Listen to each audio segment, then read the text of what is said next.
Harceann Ecovillage Cloughjordan bhfuilm sa fáilte a riamh cuimh an seo inniuh. Is tócha mar a dúirt Davy go bhfuil going an seo an cnúsach is mó go cóircumann in Éireann, cóircumann éagsúla, de highas éagsúla, agus sin an sort aime tá roing amach, é sin a dhéanamh níos feicálaí le go bheicformhuid mar cnúsach go cóircumann. Ach cnúsach go cóircumann taobhas déag den cóthaíoch seo go gama trasnú chuig sucaí íor carbóin faoi 2050. And so in welcoming you to this eco-village, I'm welcoming you also to what we believe is the largest cluster of cooperatives in Ireland, cooperatives of different kinds. Davy mentioned some of them. The very organisation of the eco-village is, of course, a cooperative. We own the land cooperatively, and we plan our activities on a completely cooperative basis in the sense that we have a consensus-based decision-making process that at times is difficult, but holds us together and builds community resilience, which, of course, is one of the themes of today. Since taking over, the new board, about 6 weeks ago, are seeking to galvanise a new phase in the development of this project after a number of years where we felt we were somewhat becalmed. And there are a number of aspects to this phase. One aspect is, of course, to complete the construction of the eco-village. And already we have a stream of very interesting people lining up to buy sites. We've developed a partnership, or in the process of developing a partnership, with the Social Housing Association Clúid to build social and rental accommodation here in the eco-village for people of low income, which is a sector that we haven't been very successful in attracting up to now. That's a major breakthrough for us and a very exciting prospect for the future. And as well, of course, as building homes to bring us up to the full capacity of 130 housing units, we want to build a number of community buildings. We want to build a residential centre which will allow young people to come and spend time here in an educational capacity, in a cooperative capacity, as volunteers. We want to build a wellness centre which provides a space for people that want to come to share the benefits of community living at perhaps difficult phases in their lives.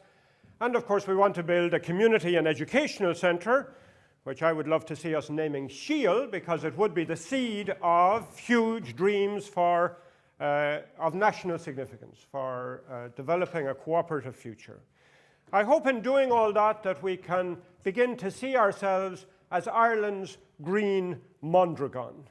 Not copying Mondragon, doing something very distinctive, but seeing ourselves as being a cluster of national and international significance, of different forms of cooperatives that model for the wider society a new way of living together, of developing livelihoods, of running enterprises, and of developing strong links, cooperative links of resilience in society. And of course, as a registered educational NGO, at the heart of all we do and will always do is that we will be a learning campus, providing a living example for the many, many people who come on courses here and visit us as individuals or for our tours of that future. We're embodying a future of a different sort of Ireland, of a different sort of world. We're doing that, of course, within the context of the transition to a low-carbon society by 2050, which is the absolutely essential context in which all our dreams of social change for the future have to be located, but which, of course, is, in most quarters, largely missing or has mere lip service paid to it. We're very proud of the fact that when we measured our ecological footprint last year, that we came in virtually at the level of sustainability. 2 global hectares, when the Global Footprint Network tells us that every person on the face of the planet has no more than 1.8 global hectares now, but that the average Irish person has an ecological footprint of 5.5 global hectares. We've come in not only as the lowest ecological footprint ever measured in Ireland, but as far as I know, the lowest ecological footprint ever measured in Europe. We haven't quite got there. We're not quite at the level of sustainability, and we're planning a planned direction to get us there, but we're far, far better than any other community measured in these islands or on the continent of Europe.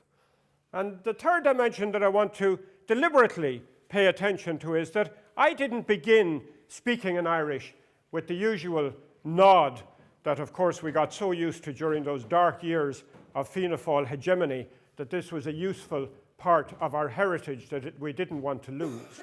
No, like Count Plunkett 100 years ago and the great national resurgence that the cooperative movement was part of, the Irish language wasn't seen as a valuable part of our heritage, it was seen as an essential part of our future. And that's how we see it here in the Ecovillage. It is among our objectives to promote the use of Irish. We're doing that in all sorts of practical ways, and the naming of all our streets is only in Irish to signify the importance of the language for us. And so I began to put ourselves in the context of a return to the principles of that great national movement that led us to political independence, that had at the heart of it such a rich economic and cultural vision of what this country and this society could be, a vision, unfortunately, that became very tainted and got largely lost in the intervening century. The centenary next year of 1916, which we celebrate in a particular way here, because one of the signatories of the Proclamation of Independence was a Cloughjordan man, born and bred here, Thomas MacDonagh, and for that reason we have very ambitious plans, not just to commemorate his memory, but to try to revivify the ideals that led him as a lifelong teacher, as a founder of the ASTI, as somebody who at a certain point in Kilkenny in 1901 suddenly discovered the importance and the beauty of the Irish language and became a great proponent of the Irish language in subsequent years. And then at a certain moment in his life, with enormous courage, gave himself to the revolutionary task of the Easter Rising. It seemed to be out of character, actually, with Thomas MacDonagh. He's a very interesting character.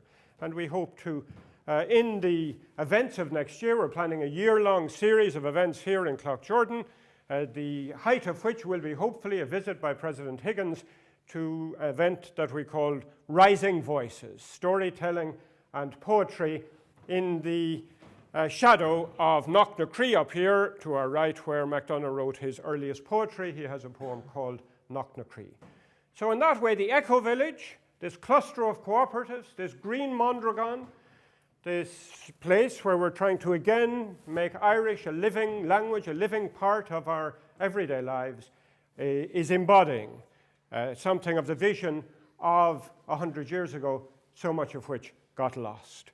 It's a very exciting moment. We welcome you all here. We have wonderful possibilities of partnership here with the Plunkett Foundation, with the Centre of Cooperative Studies in UCC, and with all of you as people on this journey together to model and to build in practical ways the basis, the roots of a new Ireland together. Gar míle maith agóibh.